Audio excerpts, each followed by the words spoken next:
அனைவருக்கும் வணக்கம். நாம் இப்போ இந்த வீடியோவில் என்ன பார்க்க போகிறோம்னாக்கா புரட்டாசி மாத பலன்கள் மேஷராசி.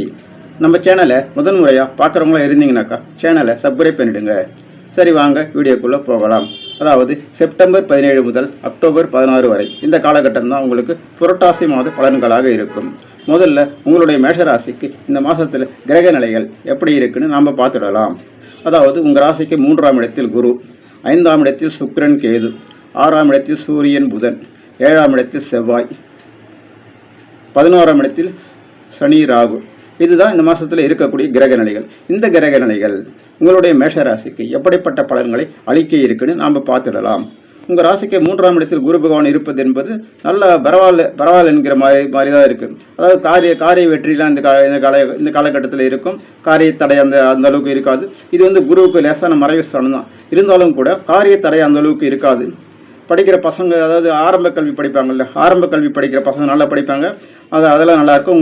உங்களுக்கு உங்களுடைய இளைய சகோதரர்களுக்குமான உறவு நிலை, அதாவது ரிலேஷன்ஷிப், அந்த ரிலேஷன்ஷிப் நல்லாயிருக்கும். இந்த காலகட்டத்தில் உங்களுக்கு காரிய தடையில் அந்த அளவுக்கு ஒன்றும் இருக்காது, நல்லா தான் இருக்கும். அதனால் உங்களுடைய 3ஆம் இடம் பரவாயில்ல என்கிற மாதிரி இருக்குது. புரியுதுங்களா? சரி, ஓகே. அடுத்து உங்கள் ராசிக்கு 5ஆம் இடத்தில் சுக்கிரன் கேது. இது எப்படி இருக்குனாக்கா, ஃபினான்சியலாக உங்களுக்கு எந்தவித பிரச்சனையும் ஏற்படாது. அது பண வரவு இருந்துக்கினே இருக்கும். ஃபினான்சியலாக உங்களுக்கு எந்தவித பிரச்சனையும் இருக்காது. தன வரவு இருந்துனே இருக்கும். புரியுதுங்களா? அப்புறம் பூர்வீக சொத்து சம்பந்தமான பிரச்சனைகள்லாம் அந்த அளவுக்கு ஒன்றும் பெருசாக ஒன்றும் தலை தூக்காது. ஆனால் கொஞ்சம் தாமதமாகும். அதாவது ஏன்னா கேது சுக்கிரன் கூட கேது இருப்பதனால என்ன கொஞ்சம் தடை ஏற்படும். அதாவது அந்த விஷயத்தில் பூர்வீக சொத்து சம்பந்தமான விஷயங்களில் அந்த விஷயம் ஸ்லோவாக மெதுவாக தாமதம் ஏற்பட்டு அதுக்கு பிறகு அந்த காரியம் மெதுவாக நகர்ந்து அதுக்கு பிறகு வெற்றி ஆகிற மாதிரி இருக்கும். புரியுதுங்களா? அந்த விஷயம் அப்படி தான் இருக்கும். ஏன்னா ஆனால் உங்களுக்கு ஃபினான்சியல் ஸ்டேட்டஸ் நல்லா இருக்குது. அதாவது உங்களுக்கு இந்த காலகட்டத்தில் பண வரவு நல்லா தான் இருக்குது உங்களுக்கு. அதனால் அதில் எந்தவித பிரச்சனையும் கிடையாது உங்களுக்கு.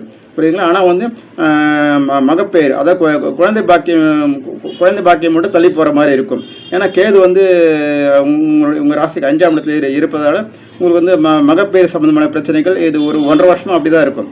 ஏன்னா கேது 1.5 வருஷம் உங்கள் ராசிக்கு 5ஆம் இடத்துல தான் இருப்பார்.